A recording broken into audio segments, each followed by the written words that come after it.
میرا دوسرا سوال ہے علی بھائی. جی جی کریں.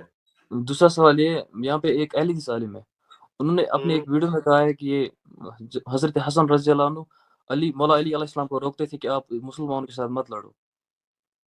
نہیں کوئی ایسی بات نہیں ہے. پھر اس کو انہوں نے تو آگے جھوٹوں پہ اللہ کی لعنت، جھوٹوں پہ اللہ کی لعنت. نہیں کوئی ایسی بات نہیں ہے. یہ اب دیکھیں ہمارے سامنے جو ہے وہ مصنف ابن ابی شیبہ ہے. ہم نے کہا تھا کہ جو کتابیں مرزا جی نے اپلوڈ کی ہیں اپنی ویب سائٹ پہ وہ تو مرزا جی نے بھی نہیں پڑھی، صحیح بات یہ ہے، ان کے فالوورز نے کیا پڑھنی ہے.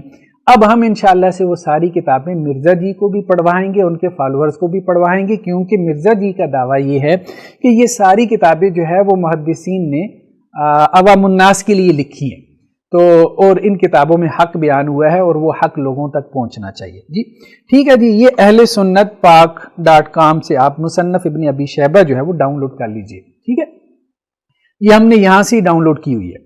یہ اب ذرا روایت دیکھیے گا مصنف ابن ابی شیبہ کی، یہ روایت ٹھیک ہے 38526. یہ روایت جو ہے یہ جلد نمبر بھی آپ کو دکھا دیتے ہیں، جلد نمبر جو ہے وہ 11 ہے، والیوم نمبر 11 ہے اور پیج نمبر 598 ہے کتاب الفتن میں. اب اس روایت میں کیا چیز موجود ہے؟ اس میں حضرت علی رضی اللہ عنہ سے ان کے بیٹے حضرت حسن رضی اللہ عنہ کے اختلاف کا ذکر ہوا.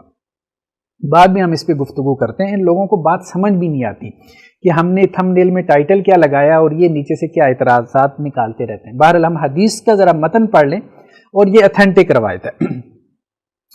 یہ طارق بن شہاب سے روایت ہے کہ جی جب حضرت عثمان رضی اللہ عنہ کی شہادت کی خبر آئی تو وہ کہتے ہیں کہ میں اپنے آپ میں جوانی اور قوت کو پہچان رہا تھا، اگر میں لڑائی کرتا تو میں لوگوں کے ساتھ جو ہے وہ نکلا اور مقام ربضہ پر پہنچے. وہاں حضرت علی رضی اللہ عنہ نے جو ہے وہ نماز پڑھائی اور پھر سلام پھیرا اور نماز پڑھنے کے بعد ٹیک لگا کے بیٹھ گئے. پھر حضرت حسن بن علی کھڑے ہوئے ان سے روتے ہوئے.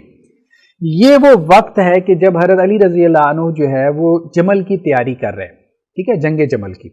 دوسری طرف حضرت طلحہ اور زبیر ہیں اور حضرت عائشہ رضی اللہ. تو اب حضرت حسن رضی اللہ عنہ جو ہے وہ کھڑے ہو کے اپنے والد محترم سے کیا اختلاف کر رہے ہیں. تو حضرت حسن بن علی کھڑے ہوئے اور روتے ہوئے بات کرنے لگے، مطلب روتے ہوئے بات کی انہوں نے. حضرت حسن نے فرمایا میں نے آپ سے کہا تھا، یعنی حضرت علی سے، کہ جب لوگوں نے اس آدمی کا محاصرہ کیا تھا یعنی حضرت عثمان کا، کہ آپ مکہ جا کر وہاں پر اقامت اختیار کریں، آپ نے میری بات نہ مانی. یہ حضرت حسن رضی اللہ عنہ نے اپنے والد محترم حضرت علی رضی اللہ عنہ کو یہ مشورہ دیا تھا کہ جب مدینہ کے اندر، چونکہ وہ کیپٹل تھا، حضرت عثمان رضی اللہ عنہ کا محاصرہ کیا گیا، تو اب انہیں کہا حضرت حسن نے رضی اللہ عنہ کہ آپ مکہ چلے جائیں تاکہ حضرت عثمان رضی اللہ عنہ کی شہادت کا جو ایک تان ہے، جو الزام ہے، اس میں آپ کے اوپر کوئی حرف یا بات نہ آئے.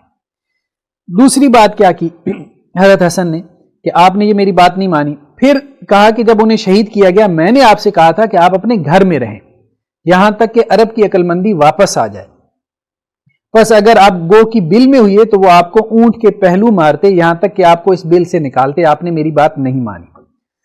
دوسرا جو اختلاف کیا حضرت حسن نے حضرت علی سے کہ حضرت عثمان رضی اللہ عنہ شہید ہو گئے تو حضرت حسن نے اختلاف کیا کہ آپ باہر نہ نکلیں.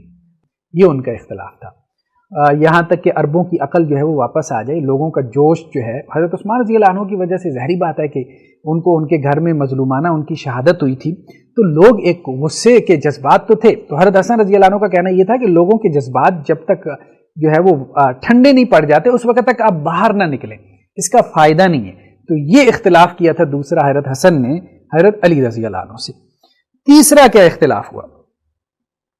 تو حضرت حسن کہتے ہیں آپ نے میری وہ بات بھی نہیں مانی، اور اب میں آپ کو اللہ کا واسطہ دیتا ہوں کہ آپ عراق نہ جائیں، کہیں بے توجہی کی حالت میں آپ کو قتل کر دیا جائے.